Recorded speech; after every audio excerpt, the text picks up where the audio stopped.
Merci Monsieur le Président, Madame la rapporteure. Cet article 6 est clairement un artefact. Vous nous dites que le bouclier tarifaire est prolongé.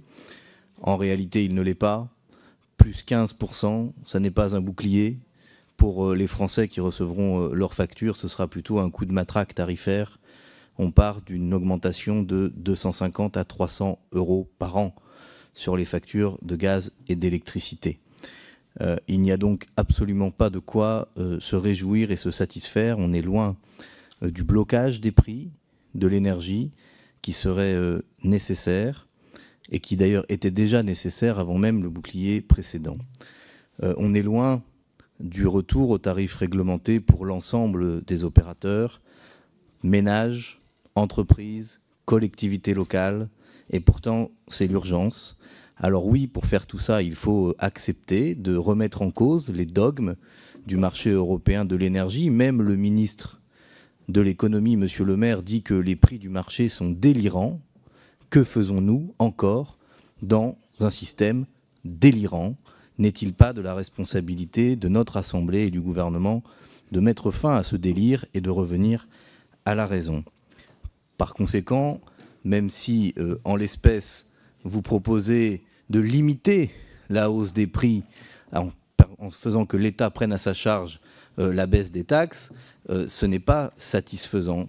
C'est d'une certaine manière, encore une fois, le trésor public qui sera mis à contribution pour venir en aide aux Français pendant que, de son côté, le trésor privé, lui, continuera à encaisser notamment les super profits et les dividendes, si on en croit encore l'annonce que Total a fait de plus de 2,6 milliards d'euros supplémentaires versés à ses actionnaires. Donc clairement, il y a là quelque chose qui ne va pas et vous nous proposez des rustines, un moindre mal, mais vous ne vous attaquez pas à la cause de la hausse du prix de l'énergie et du coup, vous n'avez que des réponses partielles, limitées, insuffisantes, que pour notre part, nous ne pourrons pas soutenir. Quant à l'article 7, c'est la conclusion.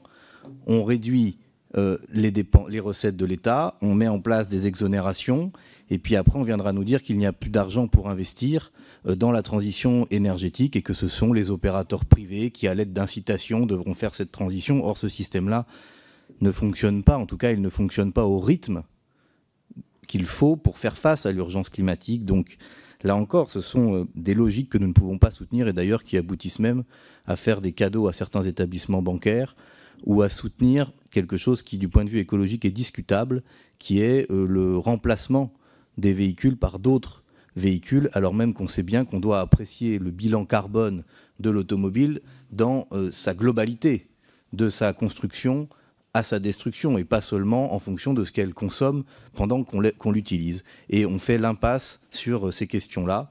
Donc clairement, ces deux articles, s'ils se veulent des rustines qu'on peut comprendre, ne sont pas satisfaisants pour faire face aux enjeux qui sont devant nous.